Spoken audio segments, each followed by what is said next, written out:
Walang patid ang pag-aksyon ng Philippine Coast Guard at Philippine National Police para mailigtas ang ating mga kababayang natrap sa kanilang tahanan sa gitna po ng masamang panahon. Bukod dyan, puspusan din ang kanilang pagtulong kahit sa relief operations. Ilang ulat ni Ryan Lesigas. Simula pa nung bagyong Krising na sinundan ng habagat na nagresulta sa malawakang pagbaha, wala nang patid ang pagsuong ng mga tauhan ng Philippine Coast Guard para magsagawa ng rescue operations. Sa mga larawang ito mula sa PCG, kita kung paano nila suungin ang mataas na tubig baha. Mailigtas lang ang mga residenteng na-trap sa kanilang mga tahanan. Bata, matanda, maging ang mga gamit ng mga ito ay inaakay ng mga tauhan ng PCG.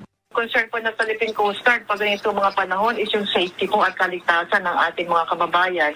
So siguro po yung mga parang apprehensions po ng ating mga residente na iiwanan po ang kanilang mga tahanan. Sa pinakahuling datos ng Philippine Coast Guard, aabot na sa mahigit 10,000 individual ang inilikas ng PCG mula sa iba't ibang rehiyon ng bansa. Pinakamaraming nailikas ay mula sa Metro Manila at Central Luzon na umabot na sa halos 6,000.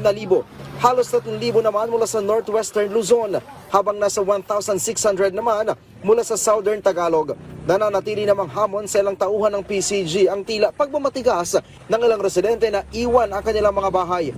Dahil naman sa inaasahang epekto ng bagyong Emong at Dante, nananatiling naka-full alert ang Philippine Coast Guard. Nag-deploy na rin sila ng karagdagang tauhan sa mga direktang tatamaan ng bagyo.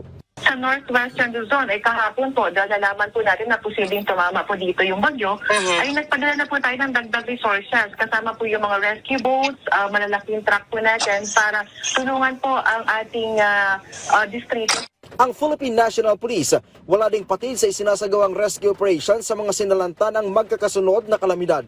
Bukod sa rescue operations, tumutulong na rin ang PCG at PNP sa pamamahagi ng relief goods sa mga apektadong residente. Ryan Lesigas para sa Pambansang TV sa Bagong Pilipinas.